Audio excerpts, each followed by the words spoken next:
ustedes solo comprenderán lo que estoy diciendo cuando tengamos una toma abierta y puedan ser capaces de ver por qué digo cuando tengo un escenario como el de esta mañana.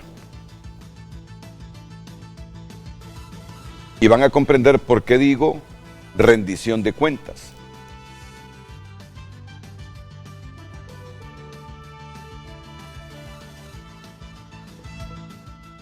En otras palabras, lo que estoy esperando es la toma abierta.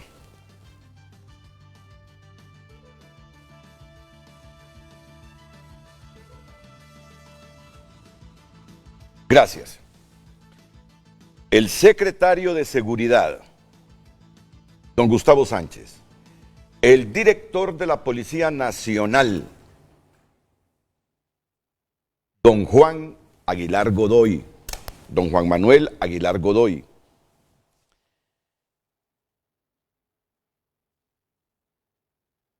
Migdonia Ayestas, especialista en materia de seguridad y siempre en el observatorio de la Universidad Nacional Autónoma de Honduras, el Observatorio contra la Violencia. Ricardo López, delegado adjunto del Comisionado Nacional de los Derechos Humanos, CONADE. Ricardo, bienvenido, buenos días. Es un placer tenerlo aquí en el programa. Muchísimas gracias. Daniel Cáceres, director Observatorio de Derechos Humanos del Comisionado. Y un panorama como este. Esta es la portada del Heraldo. Sepelio de 4 de 5 jóvenes. Saben que ya se encontró el quinto. En un ambiente de consternación e impotencia, familiares y amigos sepultaron a la pareja de jóvenes y a 2 muchachos que fueron raptados y asesinados mientras hacían una mudanza, ¿se imaginan ustedes? Muy bien.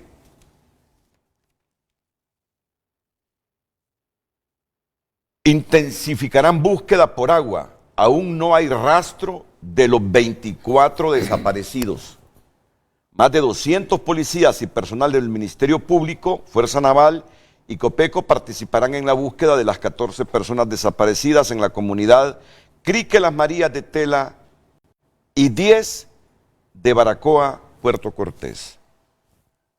Eran 29 los desaparecidos, pero como ya sabemos, el desenlace de los 5 de Tegucigalpa. No, el desenlace no. No, sí, porque ya están los 5, sí, 4 que fueron sepultados y la otra persona que ya fue encontrada por la policía. Entonces, en un panorama como este, ustedes entienden por qué yo digo, no siempre los policías admitían venir a debatir con el CONADE y los organismos de observación. Yo diría que casi nunca. La condición era, ¿vamos nosotros solos o no vamos? Ya esto es un adelanto, ya esto es un avance de rendición de cuentas. Y eso yo tengo que valorarlo. Y solo es para ustedes, porque ellos tienen la visión de estos problemas que estamos atravesando. Ellos tienen una versión de repente más crítica todavía.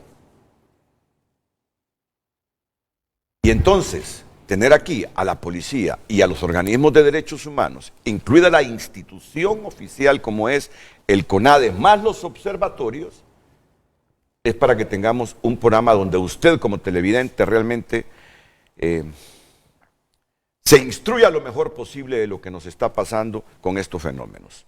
Solo voy a presentar a Lucecita Madrid con el tema del día, con la pregunta, y ya luego entro con el debate aquí en Frente a Frente. Luz Madrid, bienvenida, buenos días. Muy buenos días, licenciado Renato, nuestros invitados, televidentes en casa. En pantalla el tema de hoy lunes, los narcos, las maras y la permanente pregunta. ¿Cómo terminar con estas estructuras? Es la pregunta de esta mañana.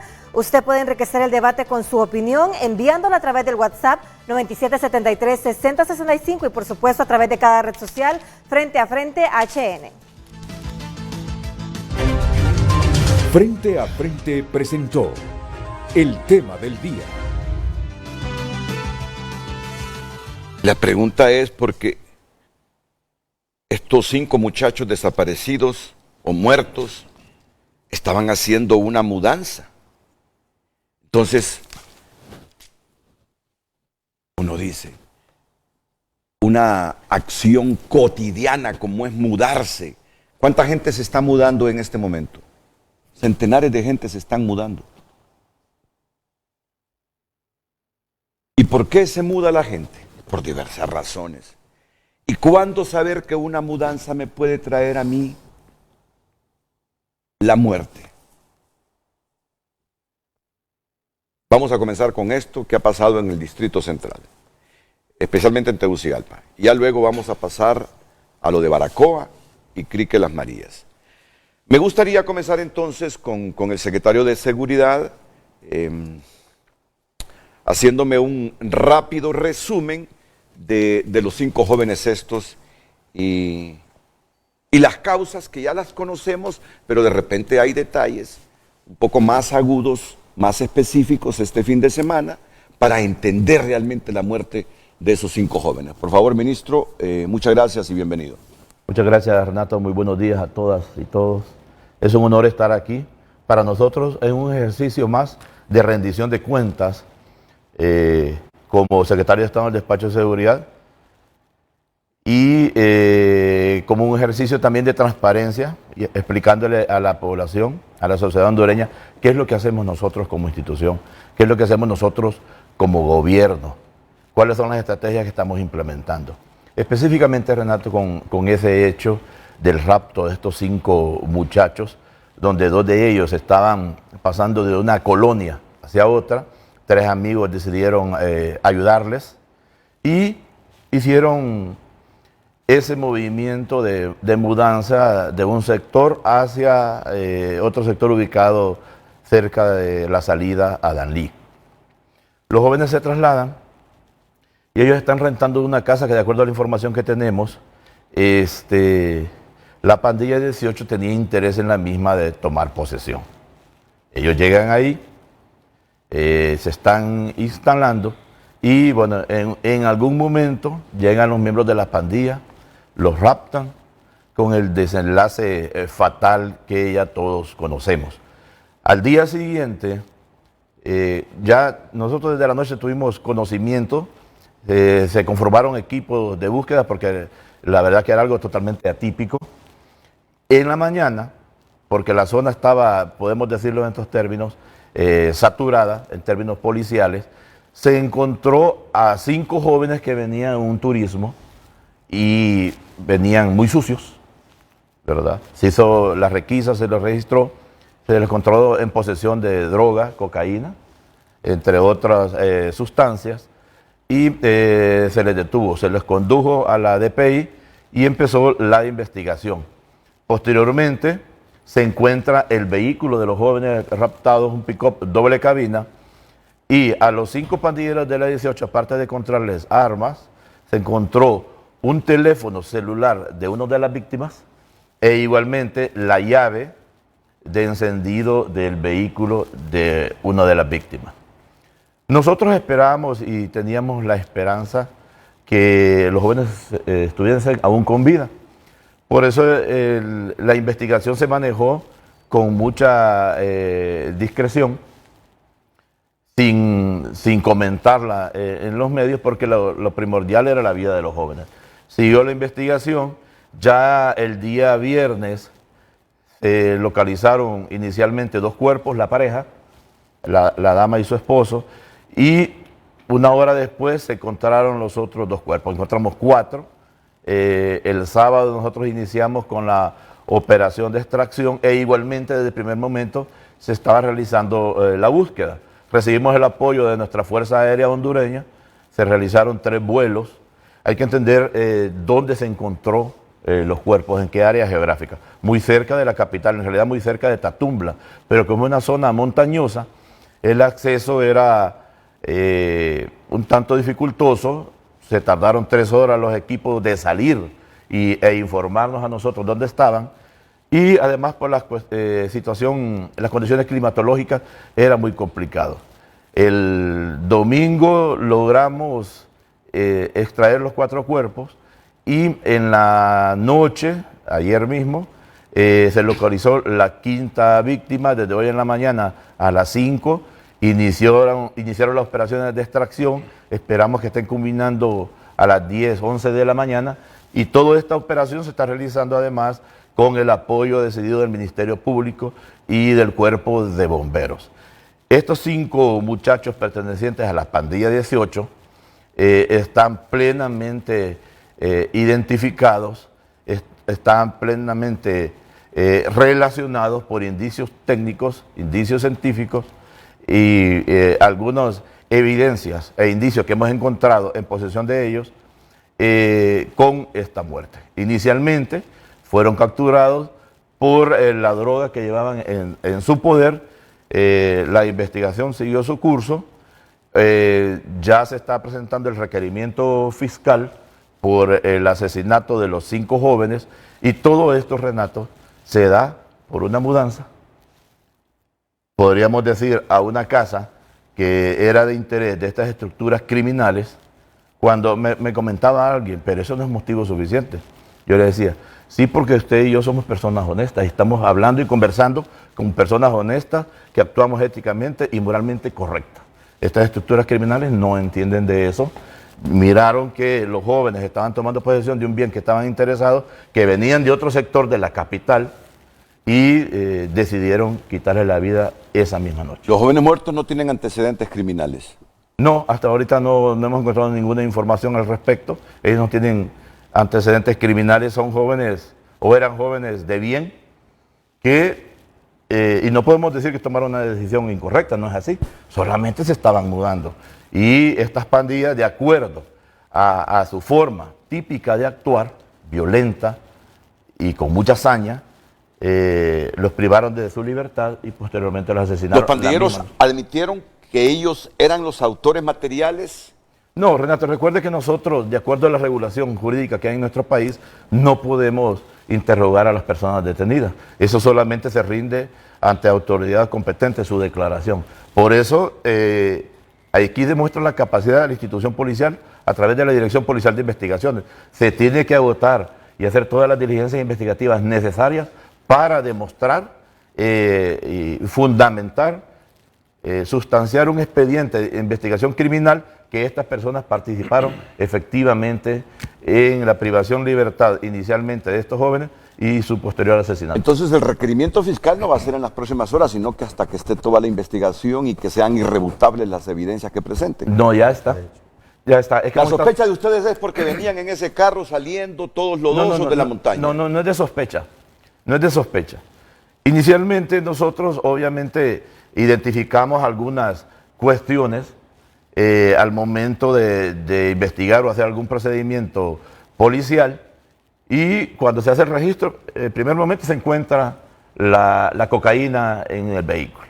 Cuando se hace la requisa del vehículo se encuentra una llave que pertenece al vehículo que fue dejado abandonado por ellos mismos y que es propiedad de uno de los jóvenes, y uno de los pandilleros anda el celular de una de las víctimas.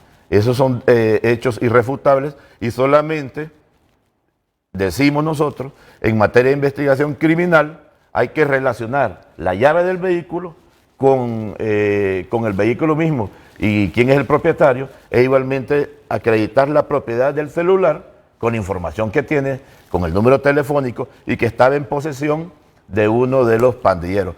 Todo esto se hace a través de una pericia con expertos policías en investigación criminal.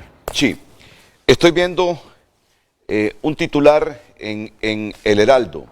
Primero, el titular de 5 columnas es Dolor y Rabia.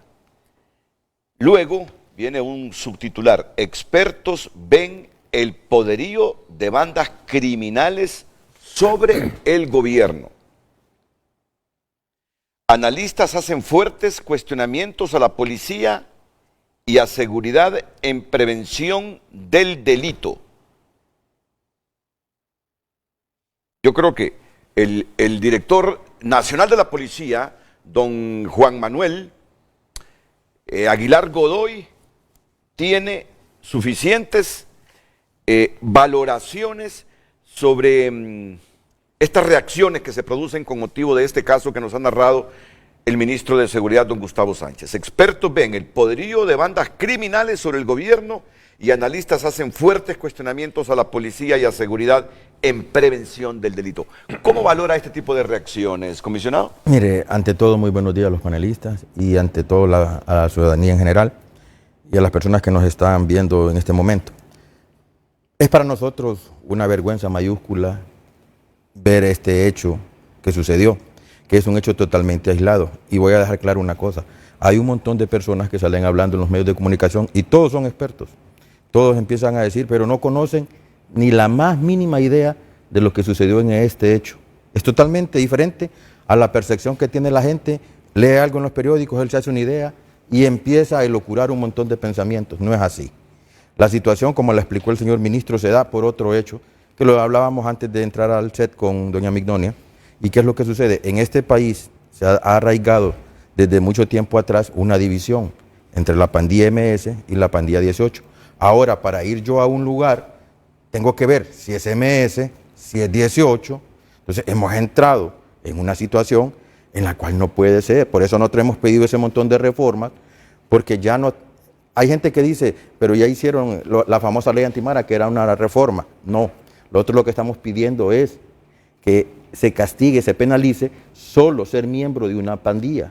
Ustedes hace poco capturaron unos pandilleros y ellos dijeron, no, sí somos pandilleros, pero no estamos haciendo nada en este momento. Ese es el hecho que nosotros queremos criminalizar. En este caso, ¿qué es lo que sucede? Como dice el señor ministro, la situación, estos muchachos viven en la colonia Honduras. Nadie ha dicho lo otro. Que vinieron, nosotros hicimos un patrullaje informático, encontramos en una página de Facebook el alquiler de esta casa, pero el dueño, el propietario de la casa no menciona de que había ya le habían dicho los pandilleros que abandonar esa casa porque ellos iban a hacerla uso. Entonces había un desplazamiento forzado. Cuando existe ese desplazamiento forzado, ya sabe que los pandilleros van a hacer uso. No pusieron denuncia. Los muchachos miran que la casa es grande, es cómoda y se pasan, ya hacen el primer viaje. Cuando hacen el primer viaje, regresan a Honduras. En el segundo viaje, utilizan un vehículo L200 Mitsubishi que se encontraba tirado en el kilómetro 8, salida de Danlí. Estas personas, la colonia en sí se llama Miradores de Oriente, que queda exactamente en el kilómetro 7, salida de Danlí. Regresan de nuevo, van a la casa y tienen la problemática con los pandilleros. Los pandilleros ese día, domingo, ¿cómo me doy cuenta? Yo viví en esa colonia y mucha gente me mandó. Entonces mandé al comandante de la Kennedy a que fuera a buscar a estos muchachos por todos lados. Es por eso que hacemos unos retenes. ¿Qué es lo que sucede en el retén? Unos policías miran que vienen unas personas que se bajan de un vehículo cuando miran el retén y se quieren ir. Entonces los policías los miran todos exageradamente sucios. Entonces los requieren y botan ciertas cosas. Cuando los requieren encuentran droga y todo y se llevan el vehículo, se llevan las personas a la unidad policial y empieza. El procedimiento es totalmente distinto a lo que era la búsqueda de estos menores. Pero como estaban los procedimientos policivos, se detienen, se les encuentra la droga, se remiten y son remitidos al centro penal posteriormente cuando la fiscalía los acusa. Hasta ahí seguimos buscando a los muchachos, a los 5 desaparecidos. Al día siguiente, con el caso del Mía Selva, hacemos una saturación en el sector 8 de la colonia Villanueva, que lo conocemos como el Zancudo, pero estando en la saturación nosotros ya sabíamos que el carro estaba ya. Teníamos una tendencia que creíamos que había sido ciertos pandilleros aquí, pero no estábamos muy determinados en ese momento. Cuando nos vamos al lugar donde está el vehículo, empezamos a hacer un análisis. Hasta me reía porque era la 1 de la mañana cuando le reporto al señor ministro y estábamos empapados de agua, llevamos la grúa temprano, como cuando cayó el agua, no pudo salir la grúa, llevamos otro vehículo, también se quedó, al final un tractor sacó todos los vehículos. Para no hacerle muy larga la historia, empezamos a analizar todo el contexto del hecho. Entonces ya un investigador llama por teléfono que capturaron las personas que habían sido remitidos al centro penal y que los indicios estaban todavía en la DPI. El celular, la mamá de una de las personas había dicho que el celular era tal y tal, con tal característica y coincidía. Entonces ya empezamos a analizar y empezamos a ver toda esta situación. Pero eso ¿cuándo fue? El día martes. No es como una persona que salió diciendo ahí que nosotros ya sabíamos. Para mí eso es causar saña, causar dolor en la familia. Si nosotros nos damos cuenta que los jóvenes están ahí, nosotros inmediatamente informamos. Eso fue el martes. Seguimos buscando, Y después comprobamos en la DPI que la llave que andaban estos muchachos pertenece al Mitsubishi. Entonces ya hacemos todo eso y entonces yo doy la orden que vayan a esa colonia, Miradores de Oriente, y que empiecen a investigar. Llegamos a Miradores de Oriente y ya encontramos un montón de cuestiones. ¿Por qué? Cuando cae la lluvia se hizo un lago hemático en la parte posterior del vehículo L200. Y en el vehículo que les habíamos decomisado, cuando hacemos una inspección, también encontramos lago hemático y otros tejidos dentro del vehículo. Entonces ya empezamos a interrelacionar todas las aristas de investigación, hacemos la requisa en esta colonia, hacemos varios allanamientos y encontramos ya medios de prueba que nos dicen que los detenidos que están, 2 en PNFAS, que son 2 muchachas, y 3 que están privados de libertad en la Marco Aurelio Soto, tienen una vinculación muy cierta. De ahí hacemos peritajes, analizamos cámaras, hacemos un montón de situaciones y ya posteriormente encontramos una información y nos dicen que los cadáveres están instalados, que nos mandaron a una cueva. Esa cueva era mentira. Lo que nos hicieron es que nos saliéramos de la colonia para que no siguiéramos investigando. Pero dejamos otro equipo y encontramos otro montón de pesquisas y fuimos a dar con los cadáveres hasta el día viernes. Entonces, nos tardamos eso, de lunes a viernes en encontrar los cadáveres y le voy a decir, lo que a nosotros más nos molesta es la hazaña, porque estos muchachos no los mataron por alguna acción criminosa, sino que los mataron porque vienen de la Residencial Honduras, van a un lugar que la Residencial Honduras, supuestamente SMS, van a un lugar que es esta colonia Mirador de Oriente, que es 18, por eso no tiene, en ningún país se puede hacer eso. Entonces, ¿cuál es la situación? Nosotros nos damos cuenta, hacemos toda la investigación, ya interrelacionamos. El día viernes yo le reporto al señor ministro que encontramos 2 cadáveres. Después los investigadores encuentran los otros 2 cadáveres, pero hacía falta un tercer cadáver, que lo encontramos el día de ayer. Pero, ¿qué es lo que sucede? Ayer mismo presentamos el expediente y el informe investigativo al fiscal. ¿Por qué?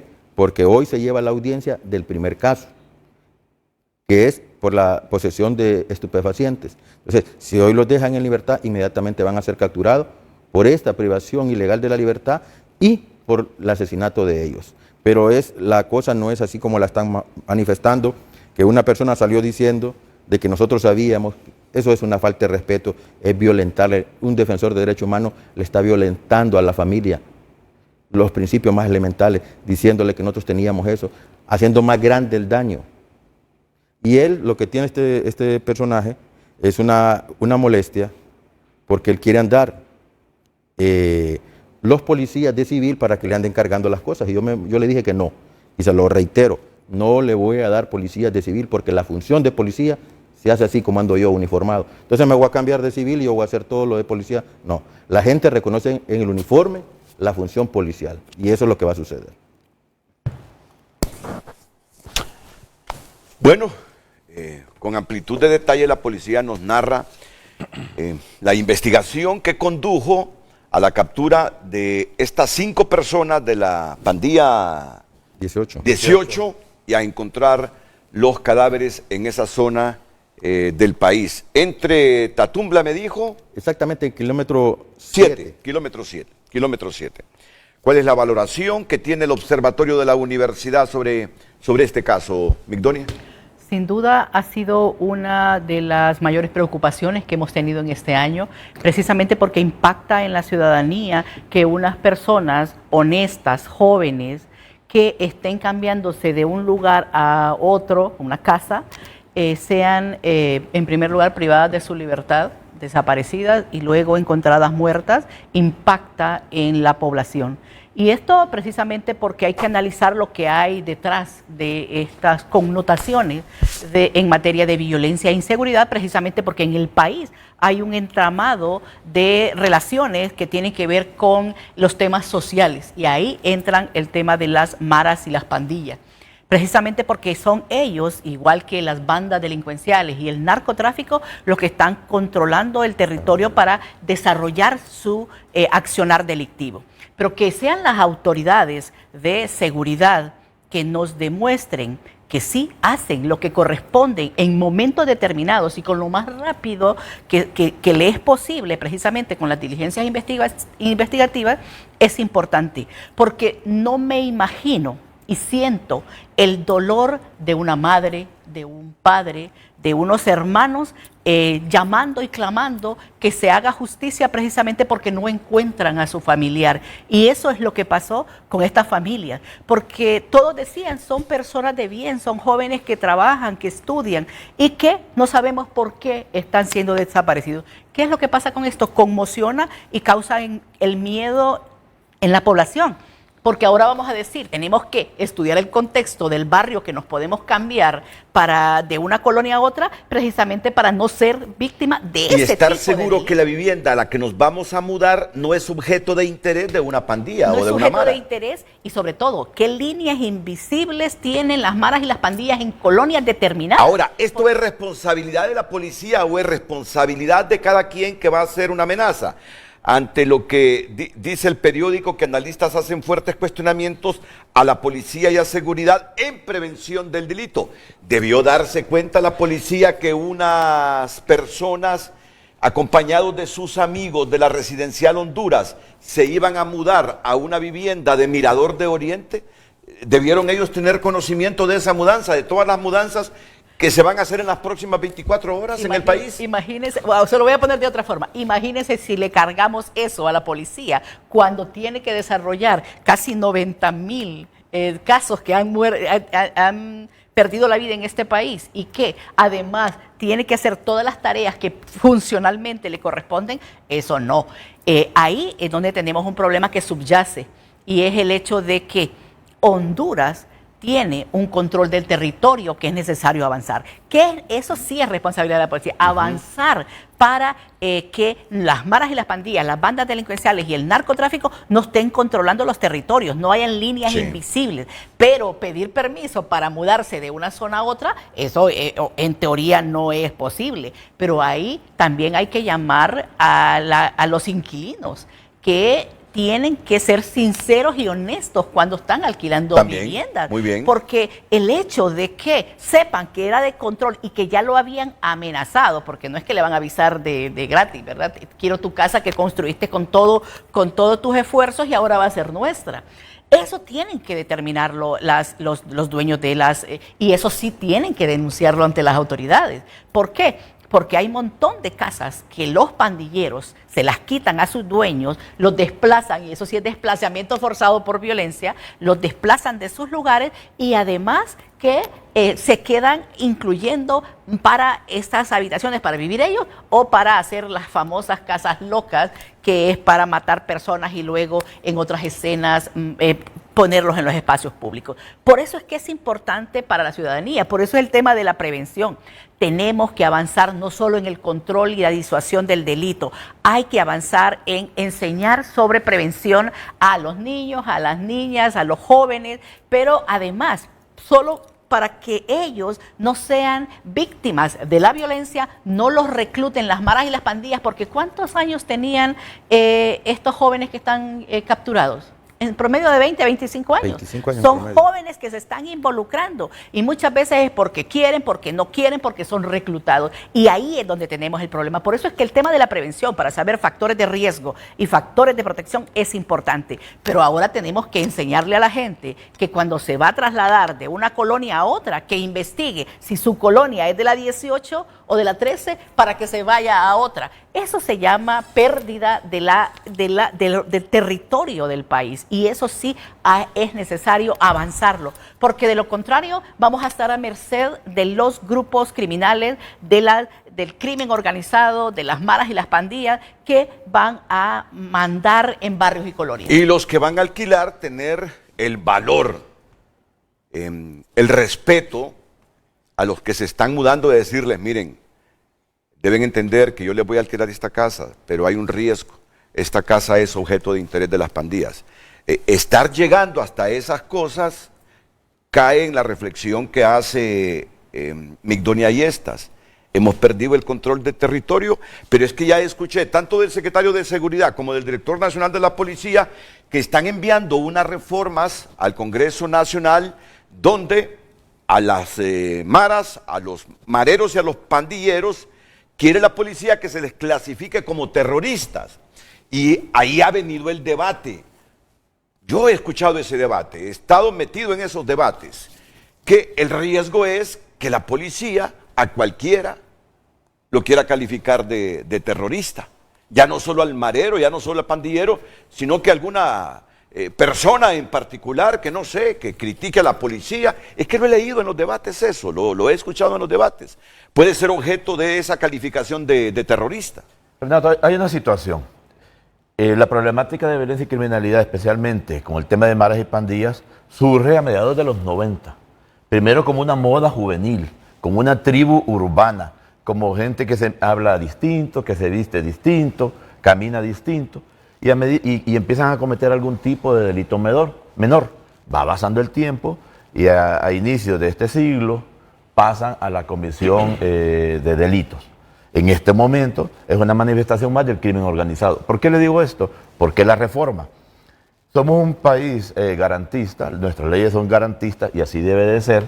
Y obviamente después de un procedimiento de investigación criminal, se tiene que llevar a juicio a una persona. Ahora bien, lo que estamos comentando nosotros, lo que comenta la licenciada Migdonia, que es una experta en el tema, que hay ciertas conductas, hay ciertas acciones que las pandillas hacen.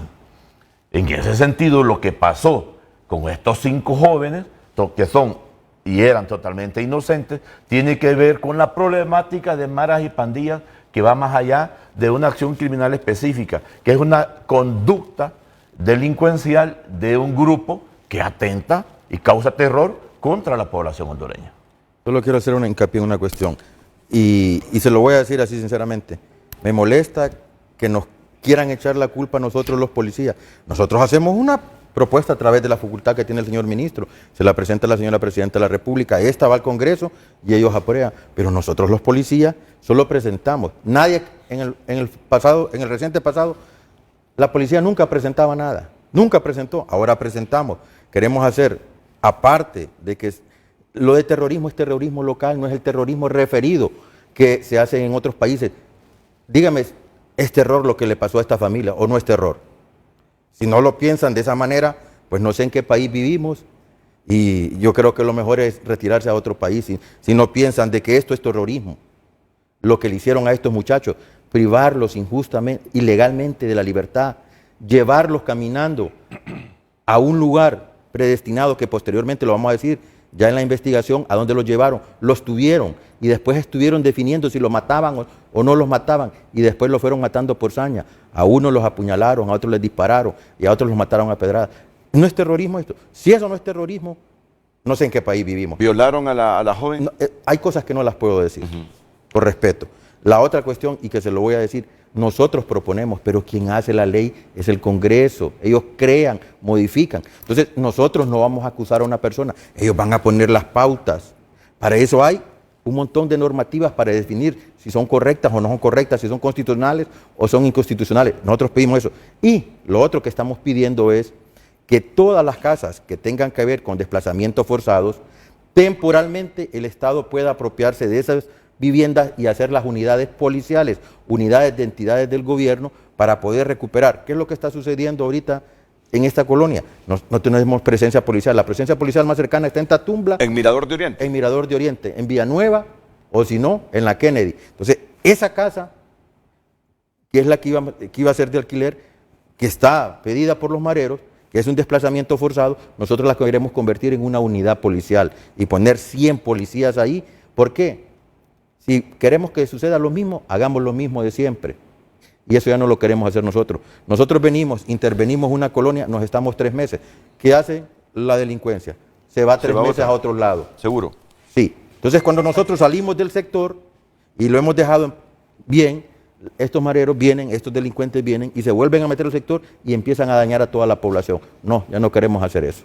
Vamos a crear unas estaciones móviles policiales y nos vamos a estar el tiempo que sea necesario, 1 año, 2 años, y eso lo vamos a hacer. Y esas casas que están por desplazamiento forzado, que están abandonadas, y como bien lo dijo la licenciada Migdonia, y que se vuelvan casas locas, entre comillas, que es para ir a hacer delitos, entonces nosotros vamos a hacer cargo y se las vamos a devolver igual o en mejores condiciones que como la recibimos. Eso tiene que ser temporalmente, cuando se recupere el derecho real, que es la propiedad, se le devolverá a la persona.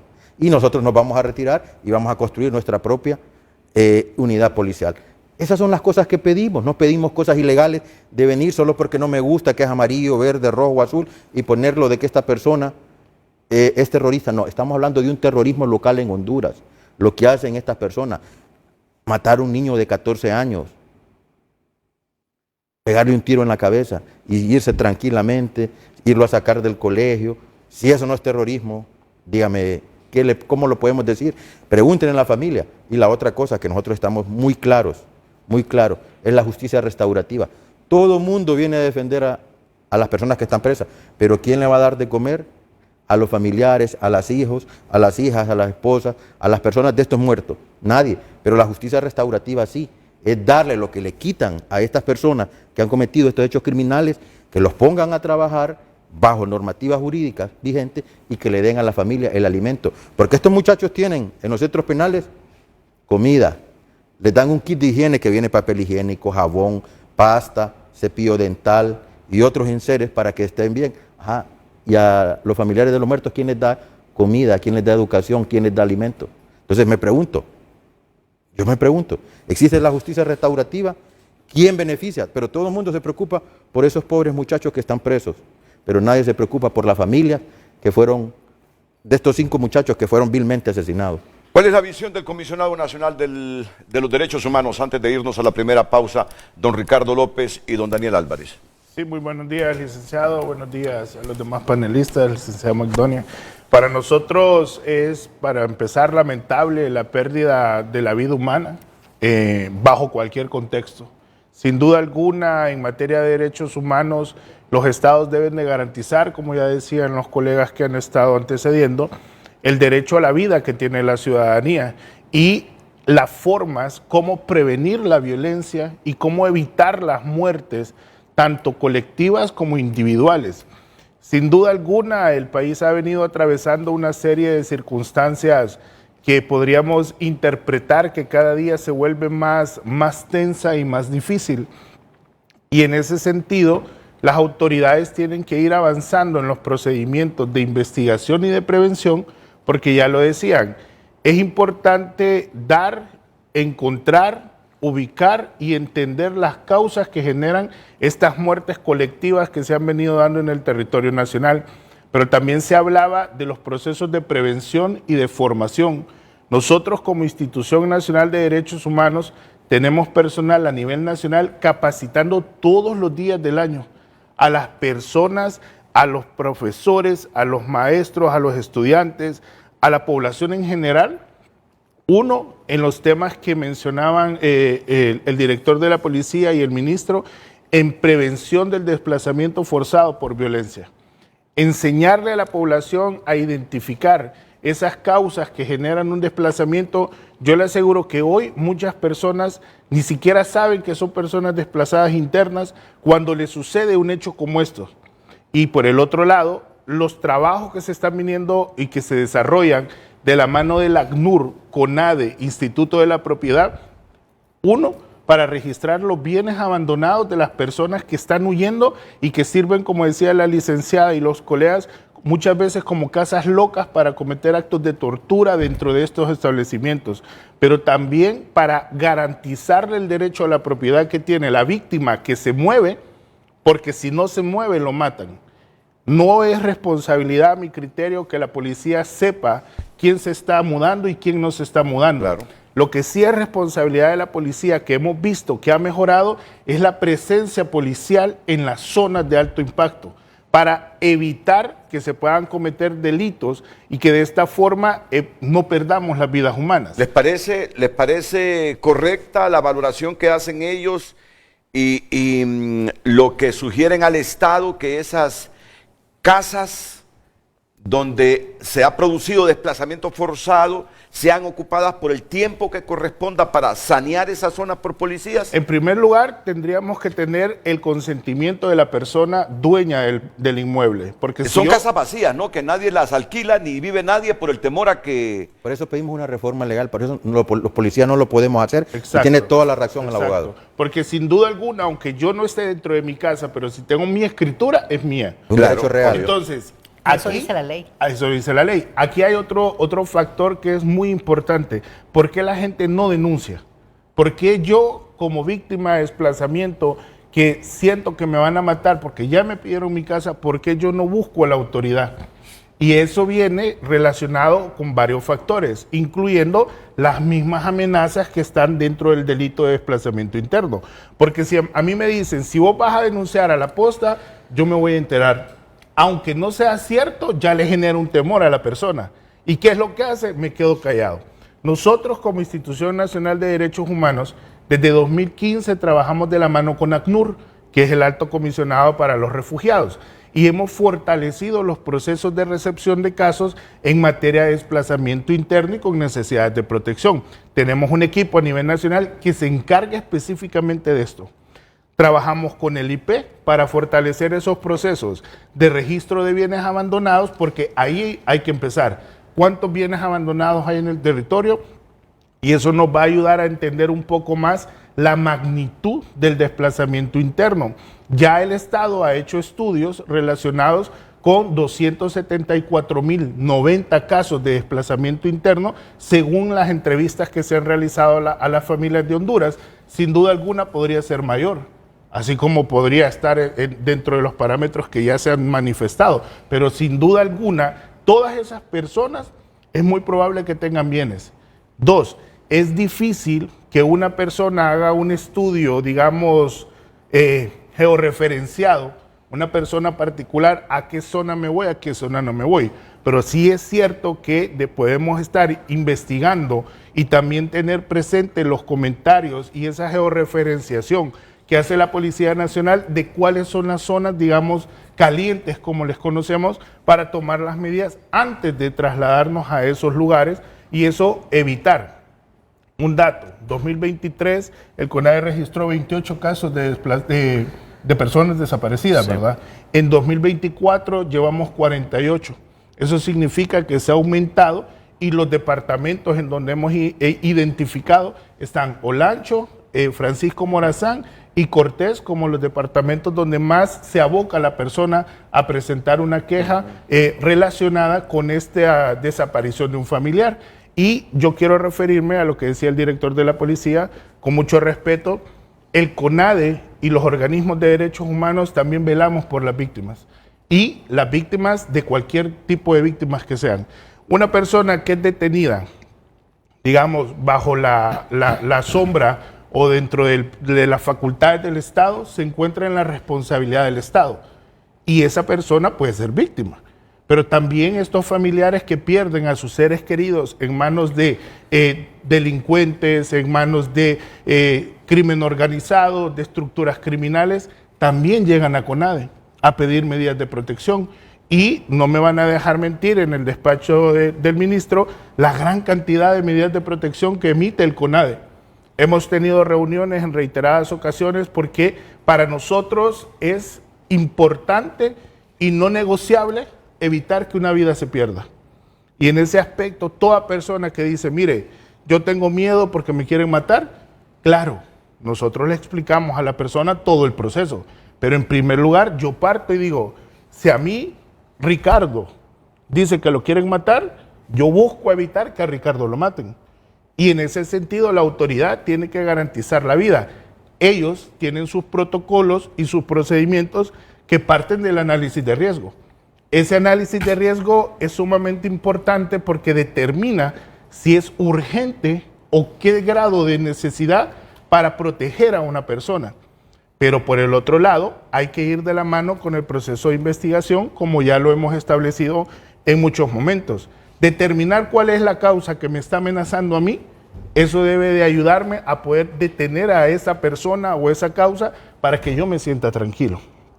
Y en esa medida, evitar que Ricardo pierda la vida o cualquier ser querido de Ricardo.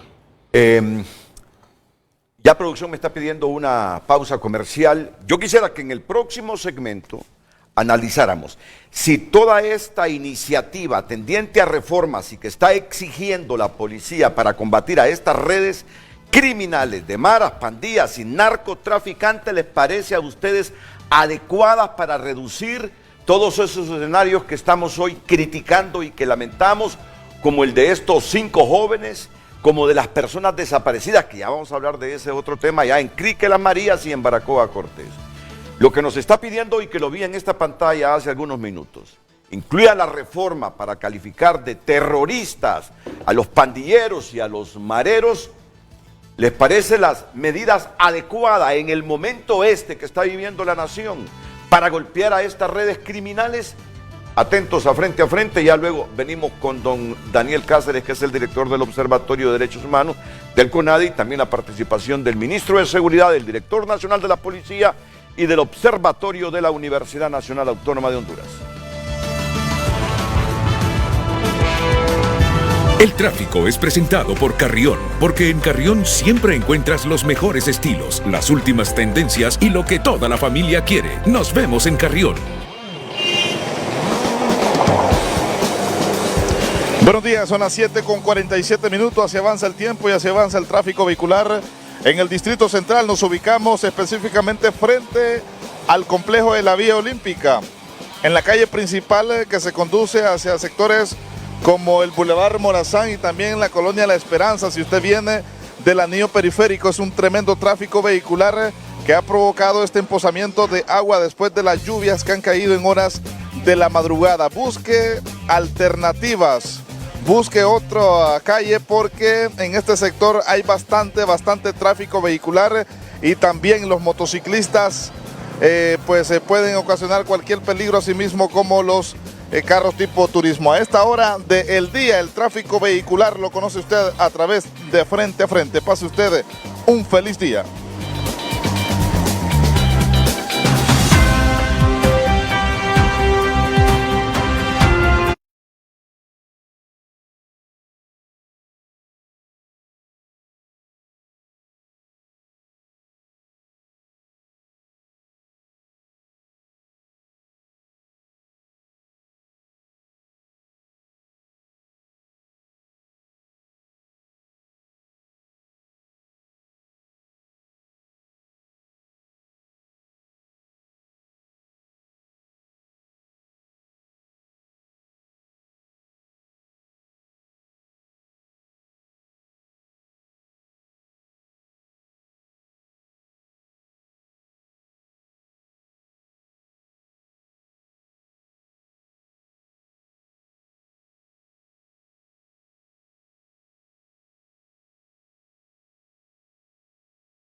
Damos lectura a su opinión a través de nuestra cuenta en X. Comparten: las causas son múltiples y así deben ser tratadas desde su raíz para que en una década se puedan ver los resultados. Intolerancia ante la corrupción policial y usar la tecnología con la que ya cuentan para la intervención oportuna durante la comisión de los delitos.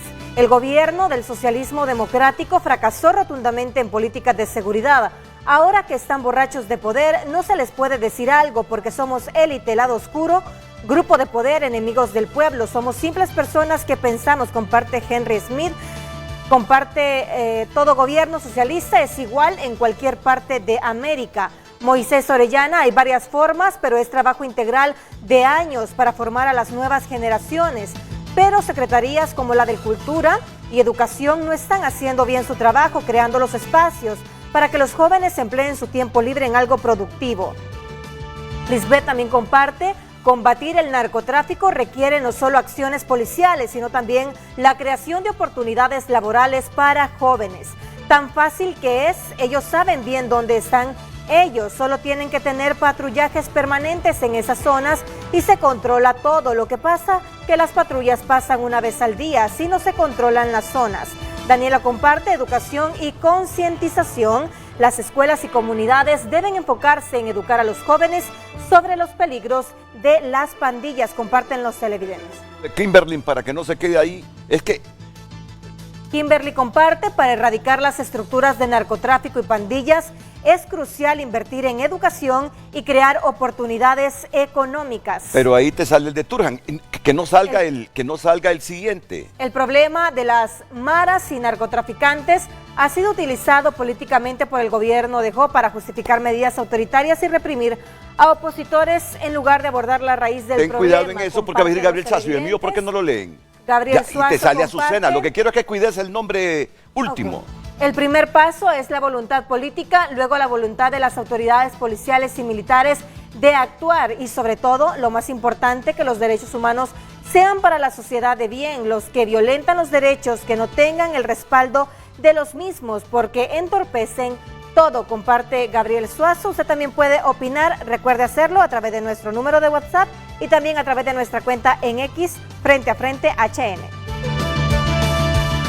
Redes sociales fue presentada por La Curazao Cash. En junio, que no te quedes sin efectivo para lo que necesites. Solicita tu efectivo al instante y gánate un menaje. Como aquí en el programa se está utilizando mucho los términos justicia restaurativa, para que lo sepan todos, es un proceso para resolver el problema de la delincuencia, enfocándose en la compensación del daño a las víctimas, haciendo a los delincuentes responsables de sus acciones y también a menudo involucrando a la comunidad en la resolución del conflicto. Yo creo que mucha gente hasta hoy hemos tomado conciencia de lo que significa el desplazamiento forzado, porque ustedes a cada rato emiten comunicados: desplazamiento forzado, desplazamiento formado. El problema es que la gente no entiende lo que es el desplazamiento forzado hasta que ellos mismos están siendo desplazados Y muchas de veces manera forzosa. Ni lo saben cuando los desplazan.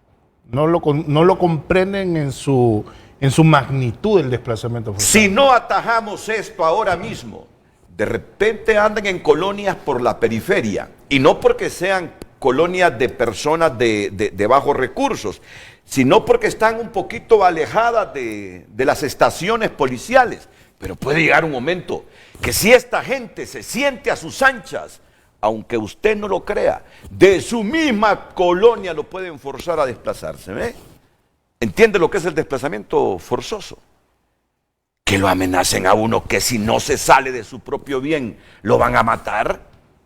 O que se vaya de su colonia, aunque no tenga el bien, pero lo saquen porque no quieren que esté ahí, porque es incómodo para la gente, para esas estructuras criminales, que pertenezca a ese barrio y a esa colonia, porque, qué sé yo, no les conviene, porque habla, porque dice, porque va a ver, y eso hace que le digan: es mejor que se vaya de aquí. Es peligroso, se lo puede decir, es peligroso tener un policía viviendo aquí, es peligroso tener un periodista viviendo aquí, porque ese se puede dar cuenta y nos puede denunciar. Es peligroso tener a ese muchachito Daniel Cáceres porque trabaja en el CONADE, o a Ricardo López. ¿Por qué esperar que llegue ese momento? Ahora entienden la dimensión de los términos desplazamiento forzoso. las consecuencias que puede tener esto si no es atajado a tiempo. ¿Cómo atajarlo? ¿Con las reformas que está pidiendo la policía o con algunas sugerencias adicionales de organismos como el CONADE y los observatorios de violencia? Quédense con nosotros porque ya tendrán las respuestas aquí en Frente a Frente.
Presentada por La Curazao Cash. En junio, que no te quedes sin efectivo para lo que necesites. Solicita tu efectivo al instante y gánate un menaje.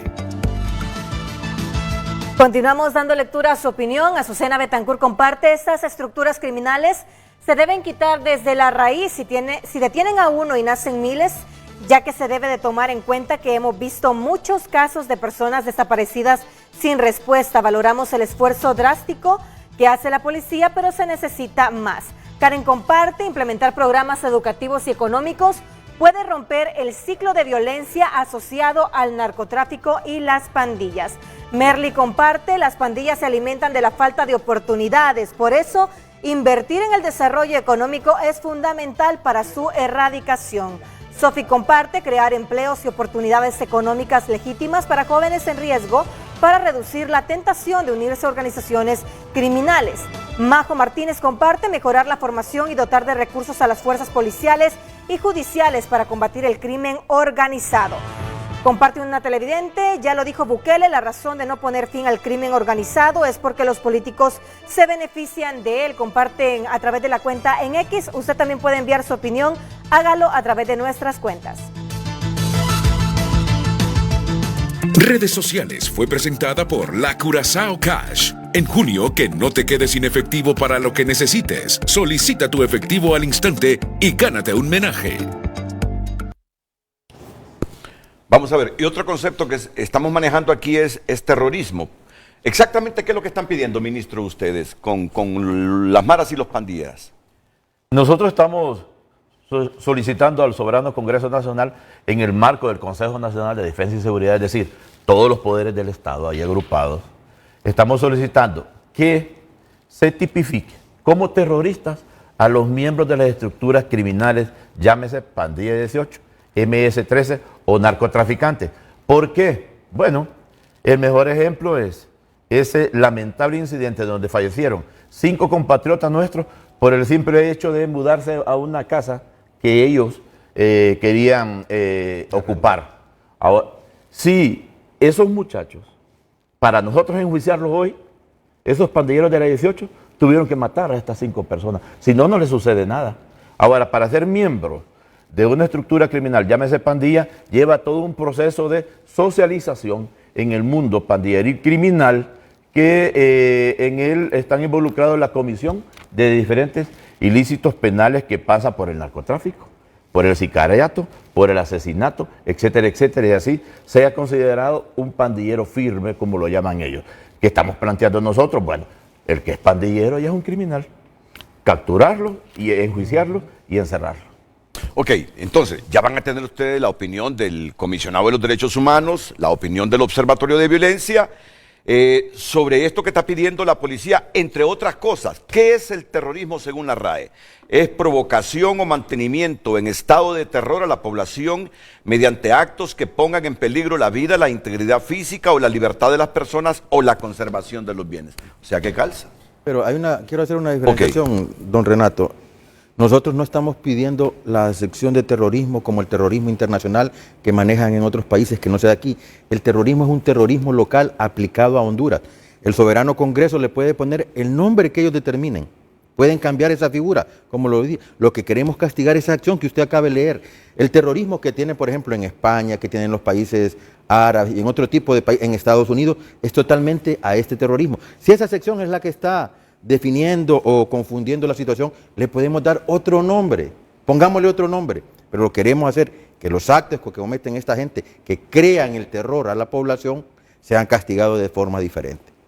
Miren que me he dado cuenta de que familiares que han sido víctimas de un pandillero, de un marero o de cualquier persona perteneciente a una red criminal, luego que se captura al hechor,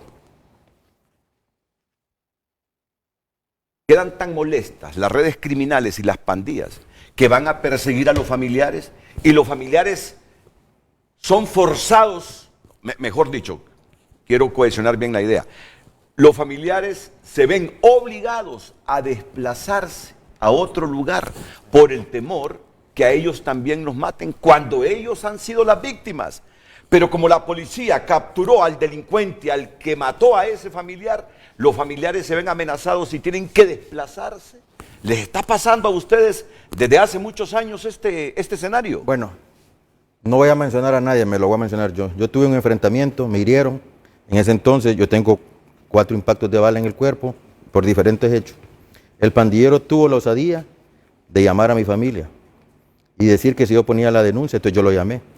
Espérate que yo salga y terminamos lo que empezamos. Cuando fuimos al juicio, lo mismo dijeron. Entonces yo le dije al muchacho, prefiero que termine esta situación y que salgas libre, y como ya me empezaste, nos vamos a terminar. Pero eso soy yo. Pero ahora le voy a contar la historia de los hondureños. Pero ahí yo quiero para que no mandemos un mal mensaje a la población. El problema de eso es que justicia por mano propia. Y no le estamos dejando al Estado, al gobierno que resuelva ese conflicto a través de la justicia. Le doy mi concepto, cómo lo determiné yo, porque yo lo hice, porque era la única forma que tenía en aquel entonces. Bueno. Ahora bien, le voy a dar la concepción que yo tengo ahora, que es totalmente diferente. ¿Qué es lo que nos enfrentamos? Viene una persona, comete un hecho criminoso, un miembro de maras y pandillas, comete un hecho criminoso. Después de que comete el hecho criminoso, llama a la familia. Si ustedes denuncian, les vamos a hacer esto. Viene la familia y tiene la determinación, hace lo que en ley corresponde, pone la denuncia. Nosotros venimos, capturamos a las personas, a los responsables. ¿Y qué es lo que sucede? Ahora van a intimidar a los testigos. Posteriormente que intimidan a los testigos, viene la policía, saca a los testigos del área donde están, les da protección que no nos corresponde y hacemos otros procedimientos. Pero ¿qué pasa posteriormente? Una vez que el tipo es sentenciado, vienen los otros pandilleros y quieren hacer esa situación. Entonces, le puse un escenario propio, que yo tenía mi determinación y eso yo lo hice, que no es lo que se debe hacer. Lo que se debe hacer es lo que dice la licenciada Migdonia. No se debe tomar la justicia por la ley. Pero ¿qué sucede cuando uno se ve afectado? Entonces, la policía, lo que hacemos ahora es tomar atribuciones que no nos corresponden. Primero, le damos protección a la víctima o a los familiares de la víctima. Lo sacamos del núcleo o del lugar donde tiene la problemática, lo llevamos a otro lugar. Cuando este tipo es sentenciado, tenemos que ver cómo ayudamos a la familia, porque la familia está en problemas. ¿Por qué? Porque viven en el misma área. Tenemos funcionarios policiales que los han desplazado de la zona, porque son policías. Los policías somos pobres. ¿Dónde vivimos? ¿Dónde viven los mareros? O sea, vienen a buscar culpables a la policía. No, si nosotros somos parte de la sociedad, estamos inmersos en la problemática. Yo tengo muchos funcionarios oficiales que viven, por ejemplo, tengo un caso de un oficial que vive en Ciudad de España, que él iba a visitar todo el tiempo a un familiar y dejó de irlo a visitar y la familia se tuvo que mudar de Ciudad de España a otro lado. ¿Y qué es lo que pensamos hacer? En Ciudad de España tenemos una posta que fue abandonada hace años. Cuando empezó el proceso mal llamado de depuración, ahora vamos a volver a hacer unas megapostas. Se va a dar cuenta de una posta que estamos haciendo en el Morazán, que era de 10 hombres, ahora es para 100 hombres. Entonces estamos ahora pensando diferente, porque la problemática de nosotros es que no miramos la policía como lo que debe ser una empresa. Y si una empresa quiere producir más, quiere dar mejores resultados, solo tiene dos formas. O se tecnifica o aumenta su talento humano. Ok. Clasificar de terroristas a pandilleros, mareros, narcos y todos los que pertenezcan a cualquier tipo de redes criminales, ¿le parece una medida reactiva, oportuna? Porque ya sabemos, y ahí nos han dicho los televidentes, mucha lucidez en los televidentes para resolver toda esta problemática de Honduras en materia de inseguridad. Ya sabemos, desde que uno nace, desde que el hondureño nace, debe tener hospitales adecuados a la disposición, atender las zonas causas de recreo, escuelas, kinder, oportunidades de trabajo. No tendríamos necesidad de estar debatiendo estas cosas si el hondureño contara con esas oportunidades. Claro. Pero como no las cuenta, el niño muchas veces nace, nunca conoció al padre. Algunas veces la madre lo abandonó, lo está criando la abuela de 70, 80 años. No hay disciplina. Un cipotío que nunca vio en su zona donde nació un lugar de esparcimiento. Un niño que nunca tuvo buenos consejos. Un niño que siempre se crió entre las palabras de los más grandecitos, ya cooptados por las maras o por las redes. Entonces, ¿hacia dónde va ese niño? Y son miles de niños que nacen todos los días en esas condiciones. Entonces, ya sabemos qué hay que hacer estructuralmente para evitar lo que hoy estamos pasando. Ser un Estado, primero, que genere riqueza, que distribuya bien la riqueza. ¿Y cómo se distribuye bien la riqueza? Pues con buenos presupuestos para la salud, buenos presupuestos para educación, buenos presupuestos para que la gente crezca con decencia, con dignidad. De otra manera, necesidades básicas insatisfechas, la gente es cooptada, no ser corruptos. es cooptada por estas redes. Entonces, ahora tenemos un problema y hay que reaccionar ante este problema para mitigar y reducir el impacto de este problema. Ahí están esos 5 jóvenes de bien, que los mataron simplemente por un desplazamiento que hicieron hacia el lugar prohibido, inoportuno. Estos jóvenes sí que tomaron la decisión más inoportuna, escogieron la casa que nunca debieron escoger, pero no sabían. Ni esta gente sabía también que iban para esa casa. Entonces, el Estado tiene que reaccionar. ¿Qué hacer? Primero dicen, clasifiquemos de terroristas a todos esos criminales. ¿Qué piensa el CONADE? ¿Qué piensa el observatorio? Y luego volvemos con ustedes. Bueno, lo primero, buenos días a todos los panelistas.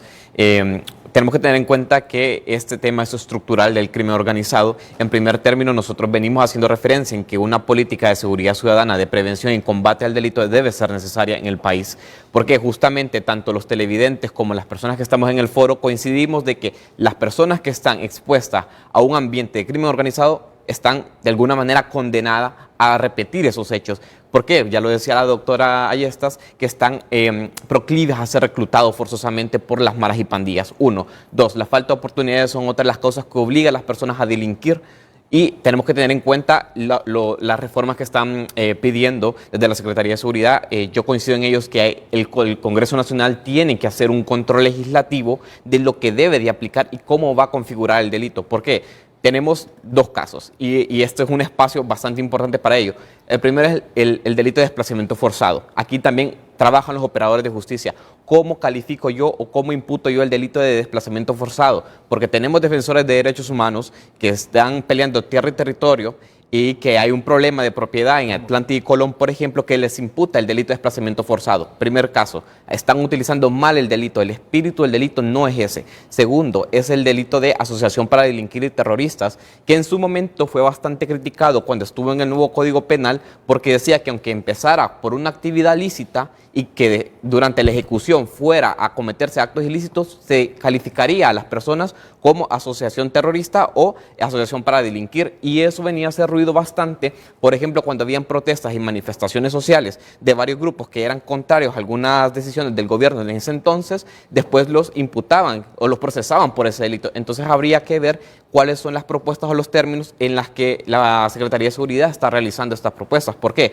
Sería imprudente de mi parte decir si no estoy en desacuerdo o no, sin haber analizado previamente cuál es el tipo de configuración que se le quiera al delito. Ello tiene que ser objeto de un control de convencionalidad y constitucionalidad de las leyes para que el Congreso Nacional pueda, de alguna manera, configurar la conducta delictiva de manera adecuada y, en todo caso, la Corte Suprema de Justicia y, en general, el Poder Judicial puedan adecuar este delito con una herramienta que es bastante importante, que es el elemento de contexto. Creo que la Secretaría de Seguridad está bastante teniendo en cuenta esto, porque la conflictividad social por el tema de desapariciones tiene bastantes aristas. No solamente es el crimen organizado, sino que también son las rutas migratorias de parte de personas que vienen de Venezuela, atraviesan el Darién en Panamá y también llegan a Honduras y reportan: tengo una persona desaparecida. Eso es otro elemento de contexto. El crimen organizado, San Pedro Sula y Tegucigalpa, Francisco Morazán, son lugares donde más se reporta incidencia de crimen organizado, ¿no? Entonces son elementos de contexto que tenemos que ver. Y uno que dijo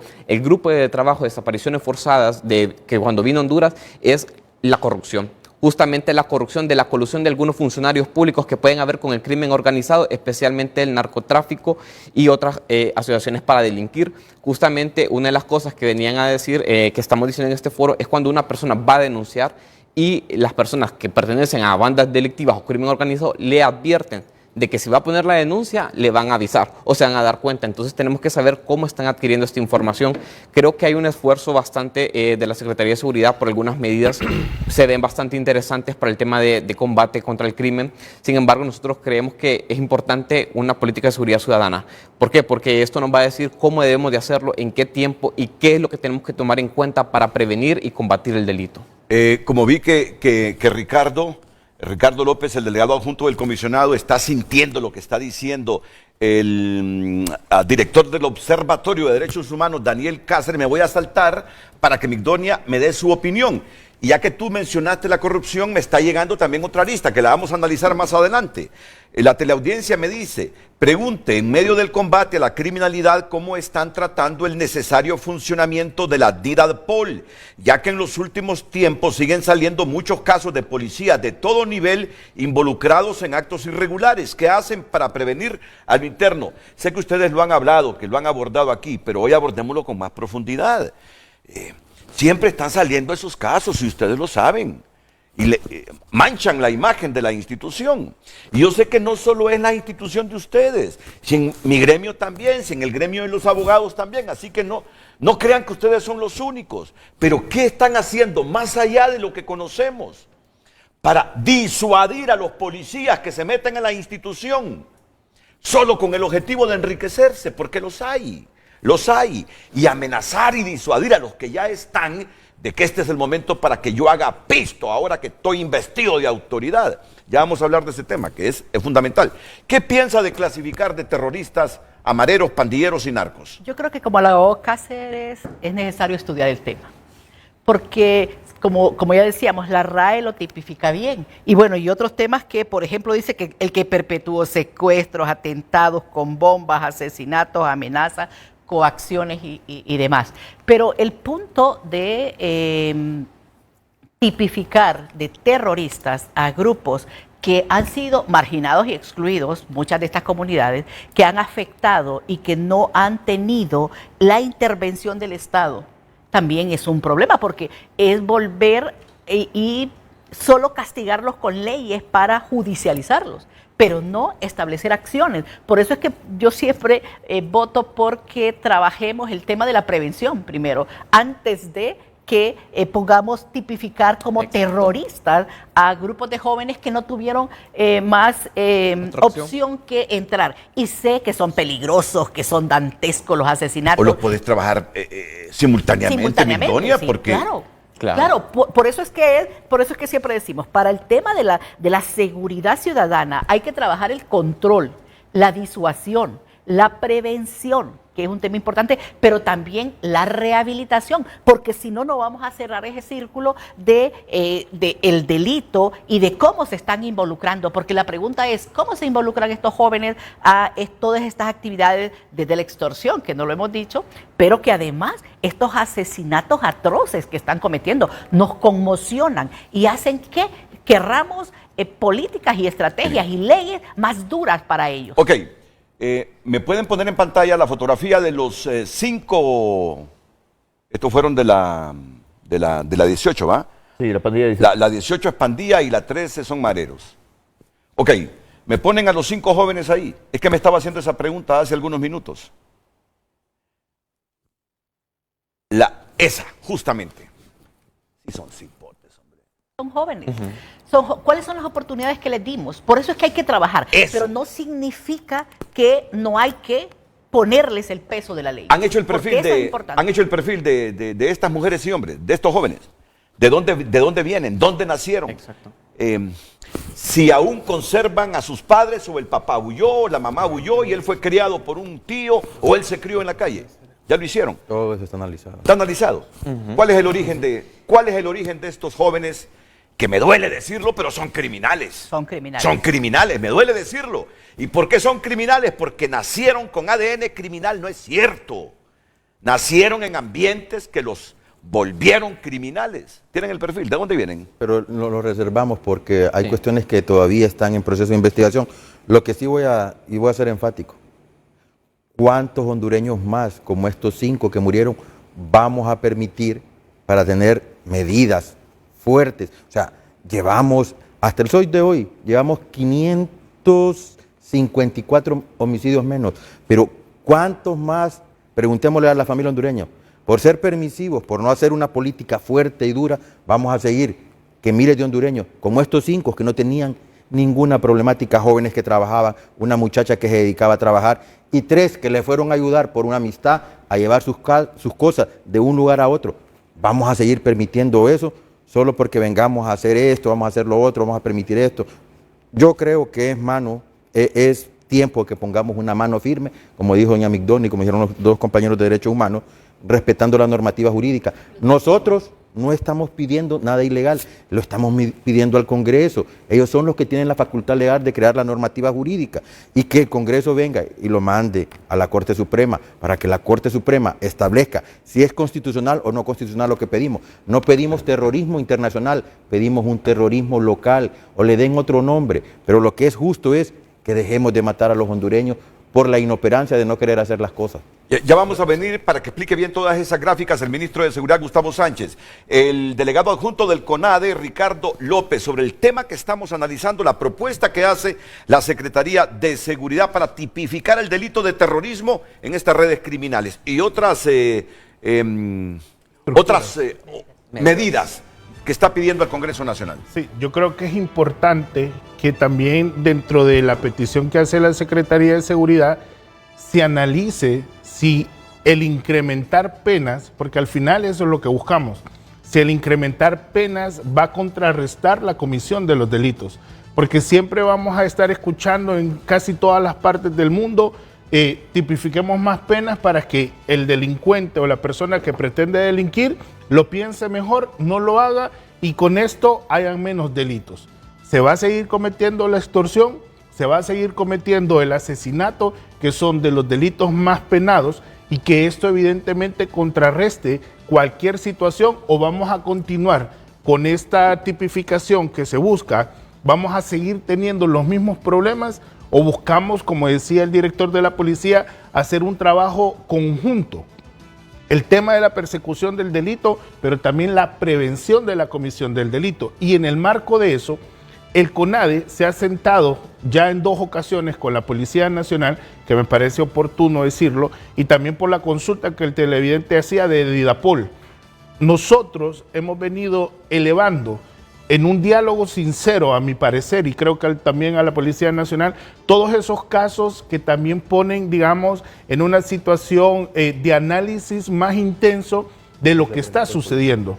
Y decirle a la policía, están fallando en esto. Como usted decía al inicio del programa, estos espacios de transparencia, pero también de trabajo interinstitucional, de cómo mejoramos los procesos de la atención de las quejas, porque también ellos nos dicen a nosotros, hemos identificado que las personas que llegan a CONADE tienen esta intención. Muchas veces tienen esa intención de salir del país, de reubicarse por este tipo de delitos, por este tipo de amenazas, pero también de proteger su vida.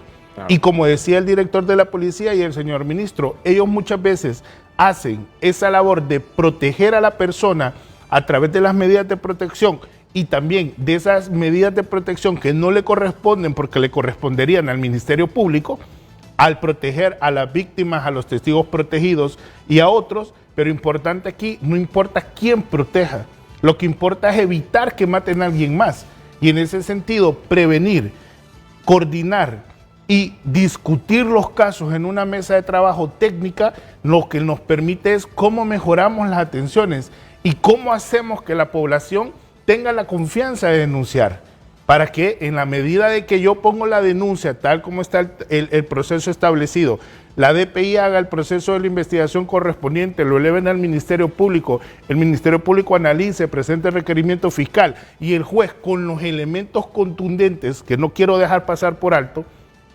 la prueba científica.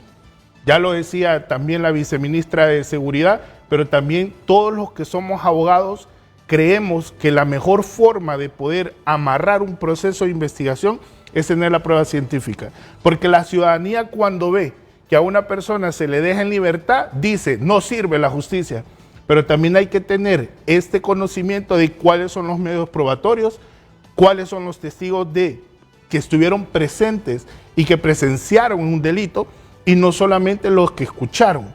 Y también la prueba científica, los dictámenes médicos que determinan la comisión del delito para que el juez no tenga otro criterio más que aplicar la justicia con todo su peso a la persona que cometió un delito. Yo hoy tengo la oportunidad, porque entiendo lo que están diciendo ustedes y uno capta lo que dicen todos los días a nivel de sociedad, de decírselos personalmente y con todo respeto al ministro de Seguridad y al director nacional de la policía. En la medida que la Didapol y la policía sea capaz de ir sacando las manzanas podridas de la institución, manzanas podridas que hay en todos los gremios. Miren, en esa medida habrá más aceptación a las propuestas como las que están planteando. Porque yo escucho al observatorio y escucho al CONADE hablar de prevención,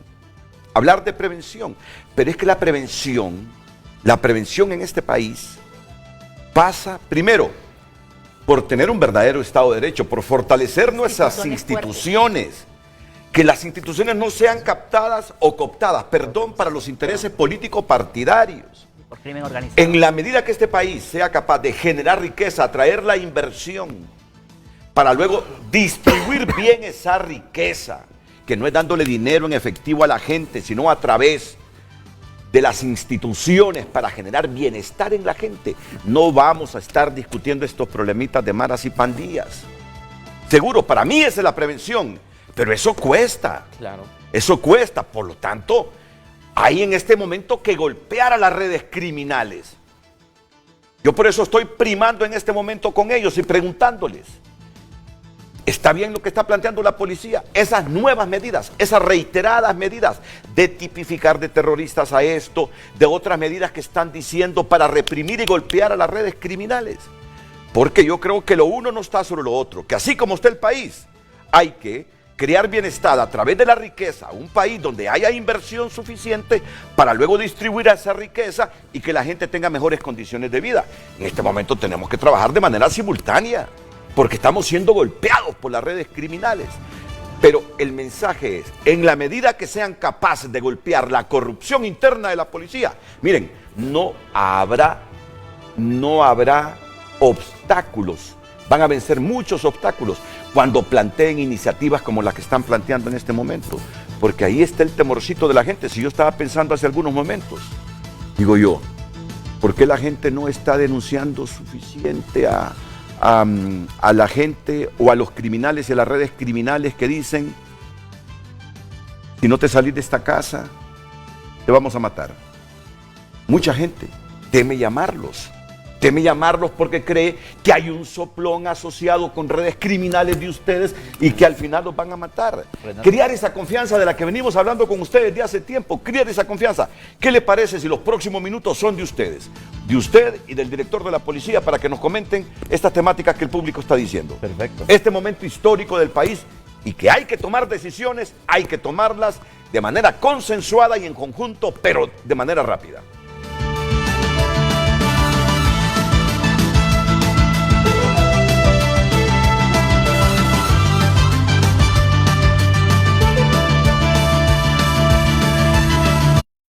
Ya volvemos con Frente a Frente gracias a Farmafácil te regala un año de medicina gratis. Vos decidís a quién ayudar.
Te quedes sin efectivo para lo que necesites. Solicita tu efectivo al instante y gánate un menaje.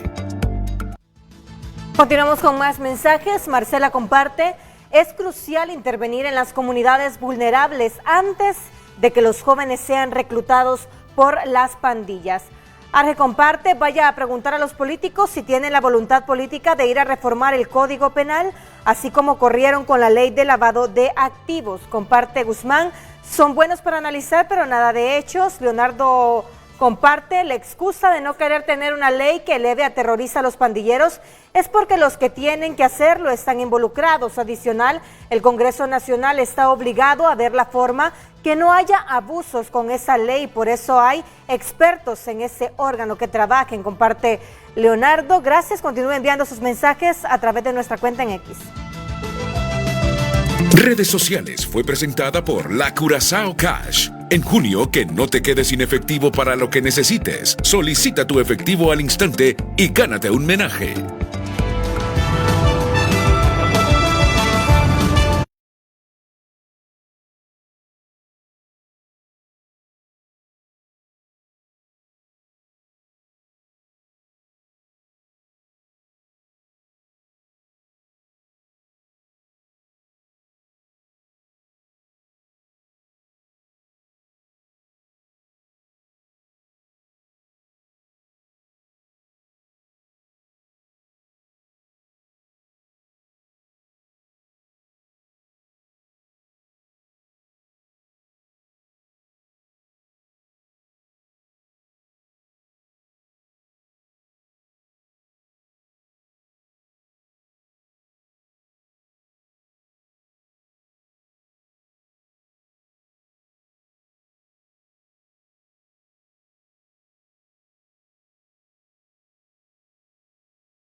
El secretario de Seguridad, el general Gustavo Sánchez, valorando todo lo que los panelistas aquí, más ustedes con sus participaciones en redes sociales, nos dicen sobre esta temática. General. Renato, usted cerró hablando de la depuración. Nosotros estamos haciendo depuración, pero quiero hacer un recuento histórico. Solo hay una institución en Honduras que se depura, o que la depuran desde afuera. La Policía Nacional, desde su creación, ha sido depurada 8 veces. 4 depuraciones generales y 4 depuraciones parciales. El Estado hondureño todavía enfrenta demandas desde 2001 en la administración de Gautama Fonseca, 2014 en la administración de Corrales y también en la última administración de Juan Orlando Hernández. Solo nosotros, ahorita, hemos pagado ya 30 millones de lempiras por 5 casos de reintegro por despidos ilegales, la Policía Nacional en esa última depuración. Solo 5 casos, ya 30 millones. Imagínense que ganen el caso 100 policías. ¿Cuánto va a pagar el Estado hondureño? Entonces, nos acostumbramos a ver a que los grandes titulares se depura a tanto, sacamos a tanto. ¿Qué estamos haciendo nosotros ahorita? Solo en este año hemos presentado 40 policías ante los entes competentes y siguen presos por la comisión de diferentes ilícitos penales. Aparte de eso, hemos sancionado administrativamente, incluyendo el despido, 2.000 policías más, respetando el debido proceso, respetando la ley, porque todos estos son casos que el Estado hondureño no va a perder demandas en 4, 5 o 10 años. Nosotros lo hacemos con mucha responsabilidad, por un lado, y por otro lado, también lo hacemos de manera diligente para sancionar a esos infiltrados en la policía, porque no los podemos llamar policías, porque la mayoría de los funcionarios policiales, y estamos hablando de un 99%, trabajan cumpliendo la ley. Mire, yo le doy un dato. Honduras tiene 5 departamentos productores de policía. Por lo tanto, el principal productor de policía son jóvenes del Paraíso, que viven en la frontera de Nicaragua, y nosotros los asignamos en la frontera con Guatemala, porque los otros departamentos no producen policía. Y usted dirá, ¿pero por qué dice eso? Nuestro funcionario policial trabaja 34 horas continuas. Descansa 14 si no hay problemas en la ciudad. Y va a su casa cada 15 días. Ese es un funcionario policial. El 99% de nuestros miembros cumple con la ley. Ahora bien, con ese 1% que se apartan, nosotros aplicamos la ley, los capturamos, los presentamos sin ninguna dilación. Eso es lo que nosotros estamos haciendo contra los actos de corrupción. Ahora bien, no podemos estarlos presentando a todos ante los medios de comunicación, haciendo un escarnio público de ellos, aplicándoles una muerte civil, porque no le damos la oportunidad después, en la última depuración, le cerraron las cuentas de banco a un montón, les cancelaron visa. ¿Qué no hicieron con esas personas? Y ahí están regresando, porque el Estado a través de los tribunales les dio el derecho. Ahora, entonces nosotros somos responsables. Estamos trabajando con Didapol, estamos trabajando con Inspectoría, estamos trabajando con los diferentes entes investigativos para sancionar a los funcionarios policiales. Usted dice que sea más específico. Bueno, en los próximos días estaremos cancelando a una veintena de funcionarios policiales por acciones ilícitas y por falta de cumplimiento de sus obligaciones en la ley. Y estamos hablando desde generales para abajo. Desde generales para abajo. Ahora, no los vamos a estar exhibiendo. Los casos que se deben presentar ante los entes competentes, lo vamos a hacer. Los casos donde ellos no cumplieron con sus funciones desde la perspectiva administrativa, igualmente los vamos a cancelar. Ellos tienen todos los recursos que la ley establece para defenderse, pero permanentemente nosotros estamos trabajando. Ser en esta administración un funcionario policial es muy duro. Ustedes miran en la calle y todo el mundo, este ministro es distinto, es que nosotros somos policías de carrera. Va a ver al director en la calle, va a ver a su servidor en la calle, usted va a ver a generales enfrente de los operativos, porque trabajamos permanentemente en eso. A mí me gustaría que pusieran la diapositiva de la operatividad nuestra para contarle a la sociedad hondureña qué está haciendo esta institución policial en beneficio de la población para prevenir, disuadir y controlar el delito, porque este es un ente complejo. Nosotros tenemos diferentes estrategias de prevención que las vamos a comentar y las vamos a mostrar y que la población lo sabe. Miremos la pantalla en este momento.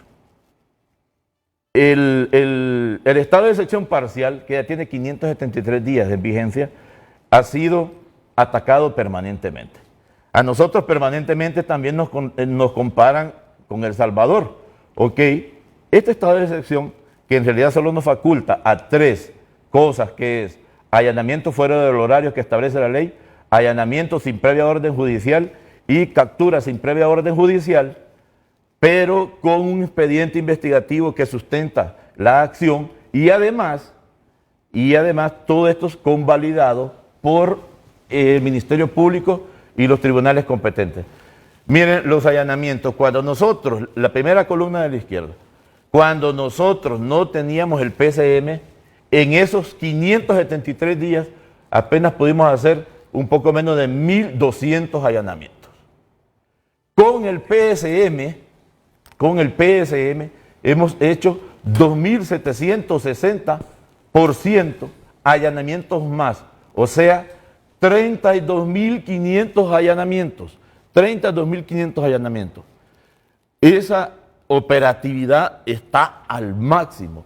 Estamos haciendo en patrullajes y retenes, o sea, más procedimientos policivos, 47% más en comparación de antes de ese PSM. Esa es la operatividad al máximo. Si me muestran la siguiente, ¿qué hemos logrado con esa operatividad al máximo de esos policías que trabajan 34 horas al día y de esos policías que apenas van una vez cada 15 días a sus casas? La siguiente, por favor, la de los detenidos.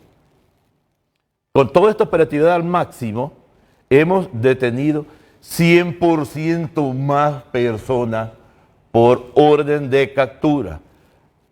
Antes 18.900, ahora 38.000 detenciones por delito. ¿Cuál es la diferencia entre detenidos por delito y detenidos por orden de captura? Cuando hay orden de captura, que hemos capturado 89% más personas, es precisamente cuando un ente competente emitió una orden. Ahora bien, cuando son detenidos por delito es nosotros con esa herramienta jurídica llamada PCM, armamos expedientes investigativos y capturamos 100% más personas en flagrancia que sin el PSM.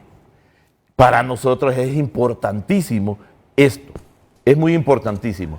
Ahora, ¿qué estamos logrando con esto? La operatividad al máximo. Policías trabajando 34 horas continuas. Orden de captura 89% más. Aún así, y Migdonia muy bien lo sabe, digo porque ella está en el Observatorio de la Violencia, porque nosotros utilizamos la tabla de los homicidios y lo pueden presentar. Nosotros, con los datos validados y que saque el Observatorio de la Violencia, con eso trabajamos, hemos logrado en 2 años bajar casi 8 puntos con toda esa operatividad al máximo. Que es mucho, es muchísimo, pero no es suficiente. Este año nosotros tenemos una proyección de bajar 6 puntos más. Vamos a llegar a 28 en la tasa de homicidios. Al final, después de validar, después del ejercicio que hacemos nosotros, después de aplicar una estrategia en criminología que se llama prognosis criminal, sabemos que vamos a terminar este año con una tasa de 28, ya validada al final. En el gobierno estaríamos bajando nosotros en 3 años 15 puntos en la tasa de homicidio. Es enorme el resultado, pero sigue siendo insuficiente.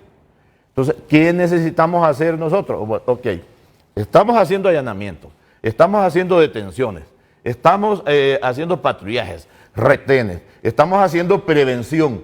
¿Cómo prevenimos?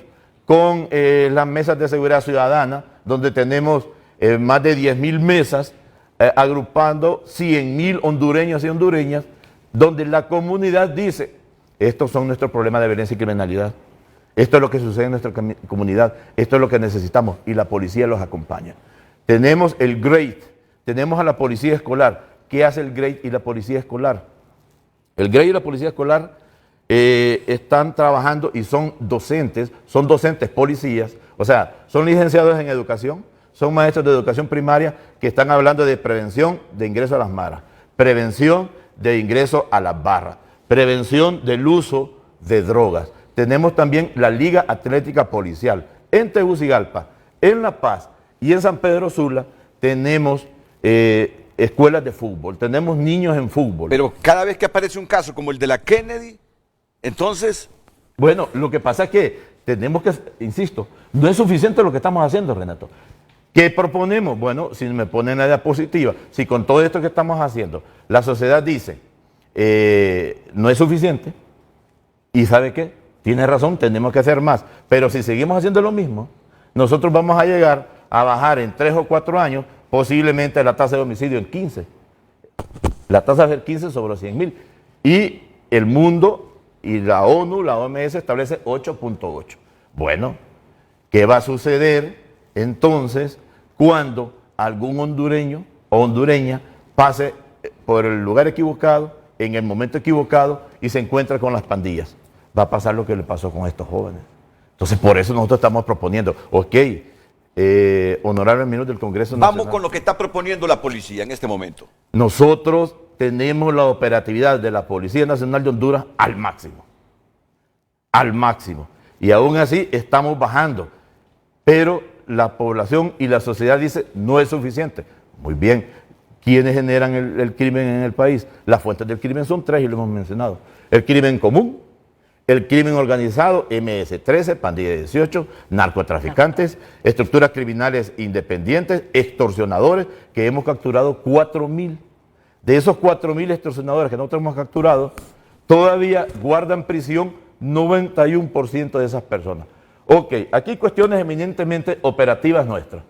Nosotros, viendo la realidad del narcotráfico en Honduras, tenemos identificado todos los puntos críticos que tienen que ver con las trazas aéreas, con el ingreso por tierra de la droga y las rutas por tierra de la droga y también las trazas marítimas. Bueno, queremos crear el Comando de Operaciones Marítimas Policiales. Esto es al interno, ya tenemos los fondos. Queremos fortalecer la unidad aeropolicial. ¿Cómo rescatamos nosotros a las víctimas? Con un helicóptero de la Fuerza Aérea, porque la policía no tiene, lo que tiene son muy pequeños. Nosotros hemos hecho operaciones contra el narcotráfico, donde hemos hecho alrededor de 30 vuelos para mover 200 policías a un sector. Esto ya está presupuestado. Ok, estamos volviendo a la comisión y subcomisiones interinstitucionales de justicia penal. Ya lo estamos haciendo. Se hablaba de las armas. Nosotros tenemos que ir, recuerde cuando nosotros llegamos y todo el debate que había con el tema de emisión de licencias, porque el Estado se quedó atrás, la policía se quedó atrás y no damos ese servicio. Nosotros recibimos 12 ciudades dando servicio de licencia, hoy lo damos en 42. En esas 42 ciudades queremos también poner el registro balístico policial para que todas las armas sean registradas. ¿Por qué necesitamos registrar las armas?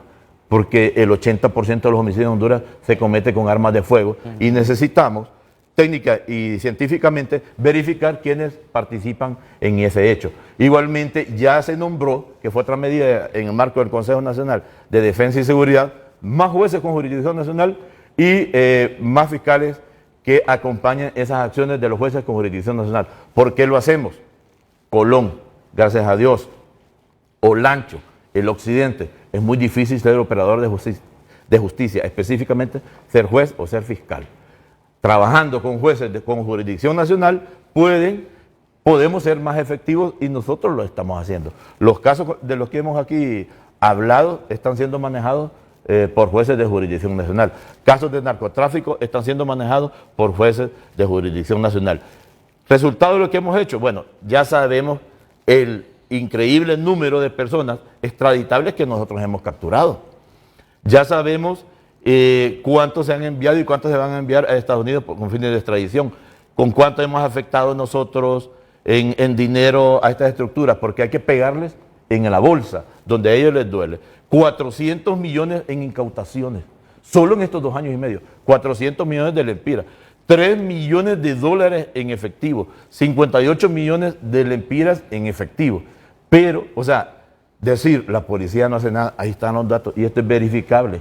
Ok, creo que en este momento es oportuno. ¿Qué cree el CONADE? Y así, brevemente por cuestiones de tiempo, el Observatorio de Violencia de nuestra Universidad Autónoma. ¿Qué cree el CONADE, comienzo con ellos, que le hace falta a la policía en términos de diluir esa percepción, que ya lo hemos hablado aquí, en relación a la eficacia y eficiencia de ellos en el combate a estas redes criminales? ¿O qué le hace falta al Estado de Honduras como tal? Porque el asunto de la seguridad no solo debe ser exclusiva de ellos. Por favor, delegado adjunto. Sí, yo creo que la Policía Nacional va por buen camino. Es importante agarrar las recomendaciones que instituciones como la nuestra ha emitido tanto del PCM como de forma general de todos los casos, pero ya lo decía Daniel también. Estas visitas de los órganos de Naciones Unidas dejan recomendaciones al Estado que si nosotros nos apegamos como Estado a todas las recomendaciones que vayan en pro del beneficio de la vida humana, evidentemente la policía va a fortalecer aún más su operatividad. Y ya lo decía el ministro, yo creo que la policía, si bien, decía él, está dando el 100, yo creo que puede dar más. Y esto que mencionan ellos como medidas para poder fortalecer, me llama la atención a mí, porque es como cuando a nosotros, a lo interno de las instituciones, nos preguntan, ¿qué ocupa para mejorar su trabajo? Y en ese aspecto, si bien es cierto, tienen mayores estadísticas de forma positiva para la población, al acoger todas las recomendaciones, al trabajar en esas mesas técnicas que mencionan, esas reuniones que tienen con CONADE, con otros organismos que también están, el Alto Comisionado de las Naciones Unidas para los Derechos Humanos, el Mecanismo de Prevención de la Tortura, CONAPREP, y todos estos elementos necesarios, además del equipo con la Fiscalía, la DPI, todas las estructuras, jueces, fiscales, evidentemente lo que hacen, y usted muy bien corregía, es fortalecer el Estado democrático de derecho y en esa medida el fortalecer la atención a la población hondureña. ¿Migdonia? Yo creo que dos cosas importantes. Ya están demostrando la efectividad en las acciones en el país. Falta avanzar en la confianza que la ciudadanía tiene en una institución que merece mejor suerte, porque con 8 depuraciones, siempre he dicho, solo a la policía le exigen depuración, ¿por qué no al Ministerio Público? ¿Y por qué no a la Corte Suprema de Justicia? Claro. Porque también están involucrados y hemos visto muchos casos. Pero creo que uno de los temas que hace falta en esa lista es la prevención de la violencia en la escuela y la familia. El que la Policía Nacional se acerque a la comunidad, mayor acercamiento, mayor presencia para que reconozca quiénes son los funcionarios policiales que están en el barrio y en la colonia y puedan tener confianza para derivar esas denuncias es importante, pero también trabajar con la Secretaría de Educación y la Secretaría de Salud para prevenir la violencia va a ser importante. Ya hemos demostrado desde el PNUD, desde la universidad, con centros de prevención de violencia en Olancho, en el Instituto de la Fraternidad, en Choluteca, en el Instituto José Cecilio del Valle o en Tegucigalpa, en el Instituto Luis Bográn, que se puede trabajar con padres y madres de familia, con profesores y con niños que están matriculados de primero a bachillerato o en comercio para prevenir la violencia. Ahí es donde es un tema que es necesario abordar y que no está en esa lista de medidas a implementar. Es uno de los elementos que debe estar justamente en la política de seguridad ciudadana, el tema de la prevención, porque uno de los temas que teníamos antes en varios gobiernos es de que el reclutamiento de niños que eran menores de 18 años, porque los delitos que se le podían imputar o la forma en que se le podía corregir eran más suaves, ¿no? Entonces se habla en ese momento de aumentar o disminuir el rango porque una persona menor de edad podría ser susceptible del delito. Creo que coincidimos aquí en algo que se llama de la prevención. Creo que la Secretaría de Seguridad, como ya lo decía el viceministro, está teniendo algún tema de cuidado por el tema de la depuración, justamente cuidando los intereses también estatales de las eventuales demandas que surjan por procedimientos erróneos. Eso es algo bastante importante. ¿Por qué? Porque nos va a poder permitir no solamente identificar de manera adecuada a aquellas personas que están coludidas o que no están cumpliendo su función de manera adecuada, sino que también cuida ese respaldo estatal de no afectarnos financieramente. Okay. Miren, y venimos con esto, ya brevemente, pero venimos con esto. No hay rastro todavía de 24 desaparecidos. ¿Cuál es la última información que tiene la policía sobre esta gente?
lo de Baracoa, lo del Crique y esos desaparecidos, ministro o director?